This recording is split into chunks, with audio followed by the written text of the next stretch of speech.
Hurmatli obunachilar, Turan to'yxonani orqasidan 6 sotilli 2 etajli hovlimiz chiqyapti. Hovlimiz o'zbinamo qilib qurilgan. O'zlari uchun qurishgan. Bugungi kunga Toshkent ko'chkalari uchun sotilyapti uy. Bu ko'chamiz akkuratli ko'cha. Yaxshi insonlar turadi. Ko'chalarimiz asfaltda bo'lgan. Gaz, svet, suvdan muammo yo'q. Qani birgalikda ko'ramiz. Anchadan beri egalari ko'chib ketgan. Bismillah, kirish daraxonamiz. Daraxonamizda ham oldini xohlasangiz yopib qo'ysangiz ham bo'lar ekan. Bu tarafimiz, o'ng tarafimiz garajga ekan, lekin men bo'lsam olsam uni mehmonxona qilaychiman. Taraf oyna qoldirib, bitta katta mehmonxona qilib qo'ysalar ham bo'lar ekan.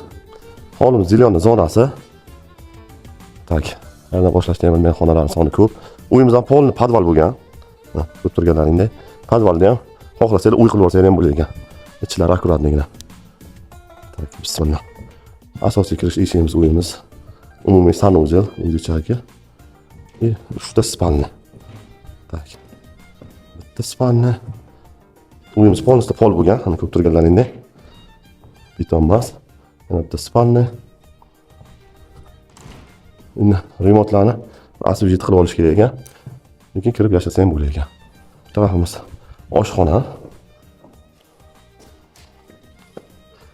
Old tarafni yopib qo'ysa ham bo'lar ekan. Bu yoqqa ham bir o'tiradigan xona qilib qo'ysa ham bo'lar ekan. Endi tak. Tepalari ham xonalari bor ekan. Bu tarafda ham xonalari bor ekan.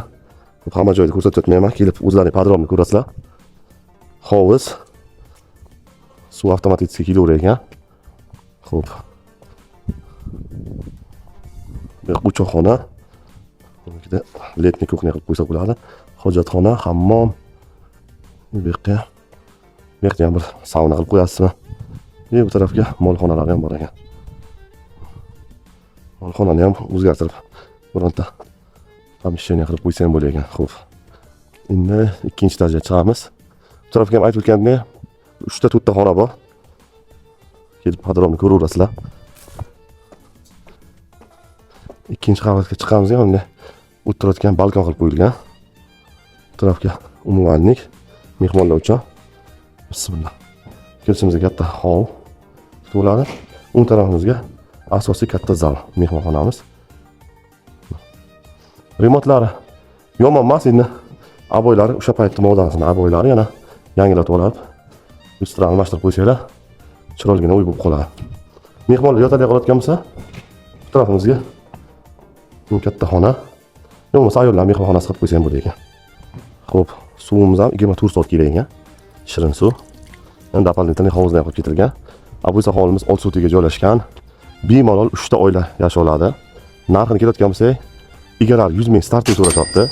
Yana savdo qilib olasizlar. Endi savdoga bog'liq. Egalar nomer tayyorlab ketamiz. Riyonga qilib pastaki nomerga aloqa qilaverasizlar.